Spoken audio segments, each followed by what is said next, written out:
Hello, I'm HomoArrosor. Today's explainer starts with two very specific, undeniable events unfolding right now in July 2026. First, we have a piece of code that the Pi core team just added to the official GitHub repository for the Pi demo app. Second, we have a message regarding the USDC bridge that was just posted today on Circle's official X account.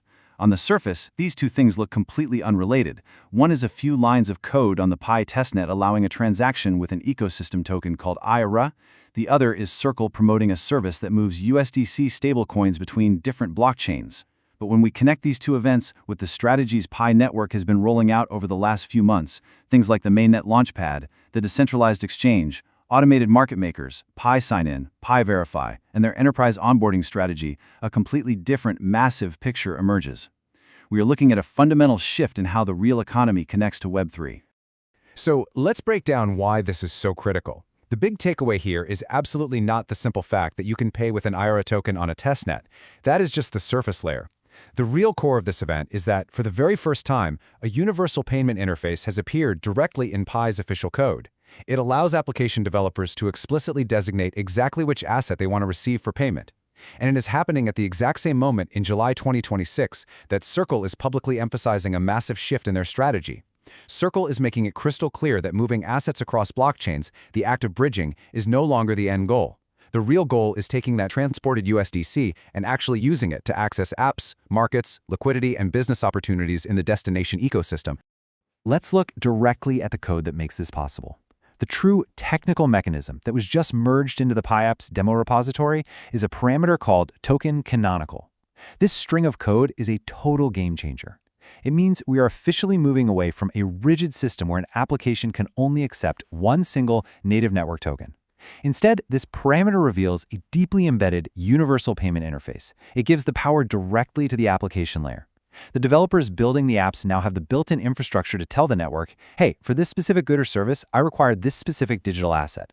It is a fundamental rewiring of how value is accepted on the network. To understand how powerful this is, we have to look at the transition from a single native token model to a designated asset model.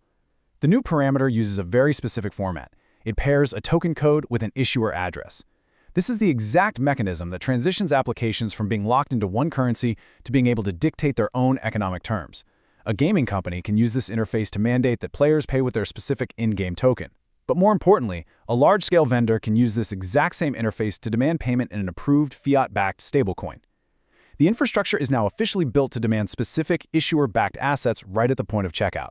Circle transports the stablecoin to the network, and this code is exactly how an app chooses to accept it. Now, why does a designated payment code matter so much?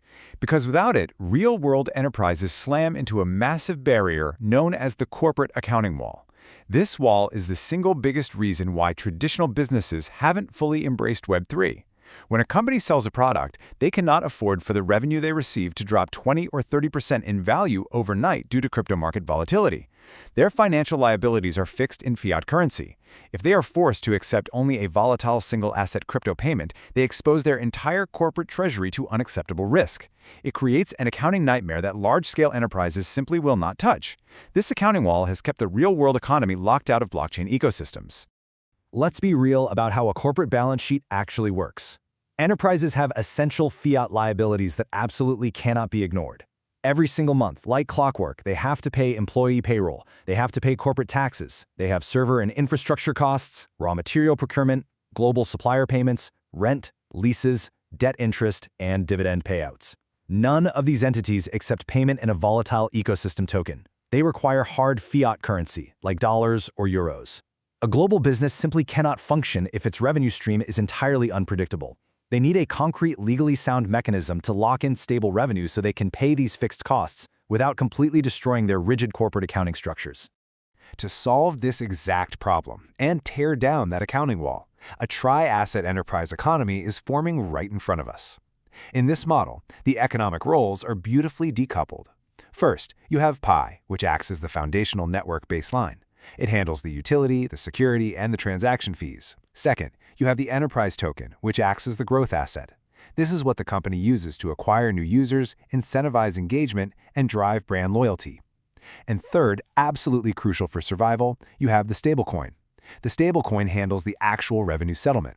This decoupling means a company can leverage the network's massive user base and utilize their own token for growth, while safely settling their core business revenue in digital dollars to pay their real-world bills. This brings us right back to Circle's explicit public pivot this July. They stated, quote, "Bridging is rarely the end goal. The goal is what comes next, accessing apps, markets, liquidity, and opportunities across ecosystems." This is not just a marketing slogan. It is a definitive declaration of how the industry is maturing.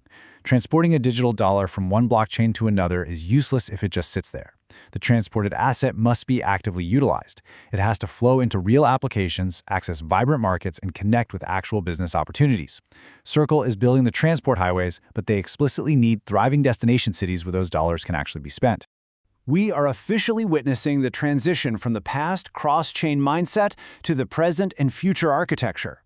The old mindset was completely focused on bridging as the final goal, just moving tokens around, and forcing users into single-asset payments.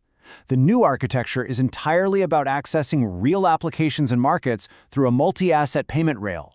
Right at the exact moment Circle announces that their transport technology is meant to feed application layer liquidity, Pi merges the token canonical parameter. This is the precise code that allows applications to seamlessly demand and accept those transported digital dollars. The convergence of these two technologies is absolute. When you look at them side by side, Circle's cross-chain infrastructure and Pi's token canonical application layer mirror each other perfectly. They are two halves of the same enterprise solution. Circle provides the deep, institutional transport mechanism, safely delivering digital dollars into the ecosystem. Pi provides the specific, granular acceptance mechanism at the application level, allowing businesses to dictate that they want to receive those transported dollars in exchange for their goods. They solve each other's biggest hurdles. Circle brings the regulated fiat liquidity, and Pi brings the massive active global marketplace ready to spend it. This entire infrastructure aligns perfectly with Pi's official product-first strategy for its mainnet Launchpad. A lot of the speculative market out there is just waiting for random meme coins or unpolished testnet apps to pump on a decentralized exchange. But that is not what is being built here. The official strategy is completely focused on onboarding working products and vetted teams. It is about taking companies that already have real operations and integrating them into a Web3 environment to drastically lower their customer acquisition costs. The goal is real-world utility, and that requires professional-grade infrastructure that meme coins simply don't need. So who exactly is this product-first gateway being built for? The direct target is the StartX pipeline. This is a verified massive network of over 700 growth-stage companies and $21 billion unicorns. The historical link here is undeniable, given Pi founder Nicholas Kokalis's previous role as the Chief Technology Officer of StartX. These companies represent the exact enterprise supplier profile that Pi needs to jumpstart a real economy. More importantly, these companies desperately need Web3 tokenomics to bypass traditional, incredibly expensive marketing channels and lower their customer acquisition costs. They are the perfect fit for this new infrastructure. The brilliance of this setup is that it creates an exact, frictionless onboarding pipeline for these StartX enterprises. It happens in 4 precise steps. Step 1. The enterprise maintains their existing Web 2 product, their real users, and their current organization. Step 2. They integrate Pi Sign-In and Pi Verify for instant, secure global onboarding. Step 3. They launch their own enterprise token on the mainnet to drive loyalty and user engagement. And finally, Step 4. They use that newly merged token canonical code to settle their core revenues safely in USDC. They transition into Web3 without breaking their existing business model. This means external enterprises do not have to abandon what they've already built. They simply layer Pi's decentralized infrastructure right on top of their existing systems.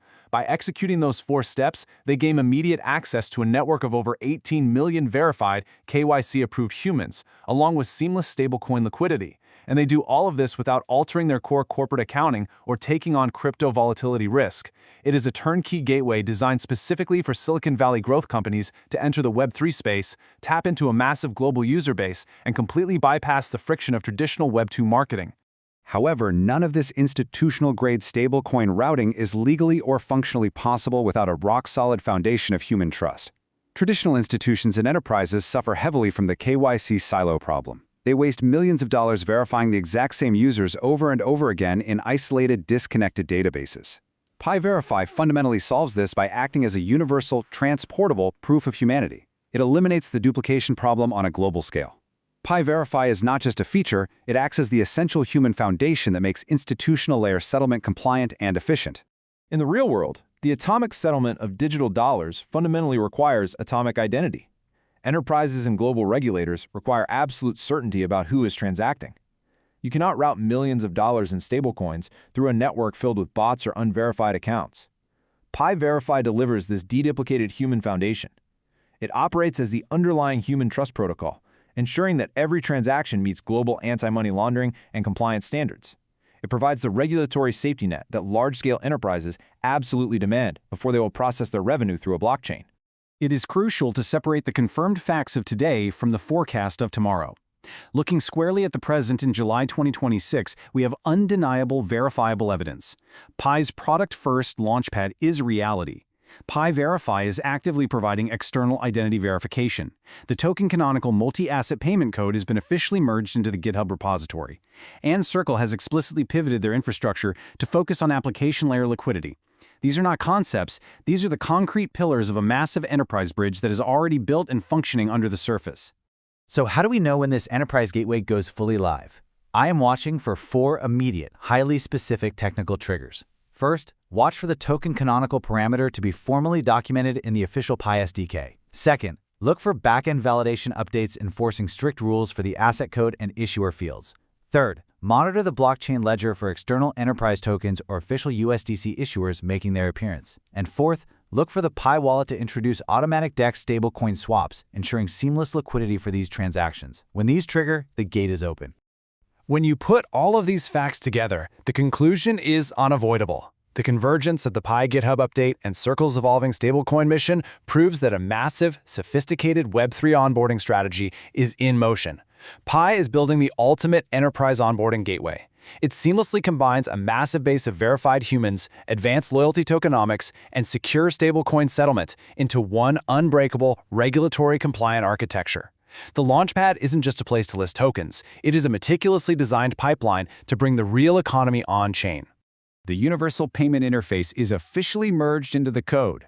The corporate accounting wall that has blocked real-world enterprises for years has been fundamentally broken by this multi-asset approach. The transport infrastructure is ready, the human trust protocol is established, and the designated settlement assets are in place. So the final question is simply this. Out of the hundreds of growth companies and 21 massive unicorns sitting right there in the StartX pipeline, which giant will be the very first to walk through the gates and connect their global revenue to the Pi network? I'm HomoArrosor. Thanks for joining this explainer.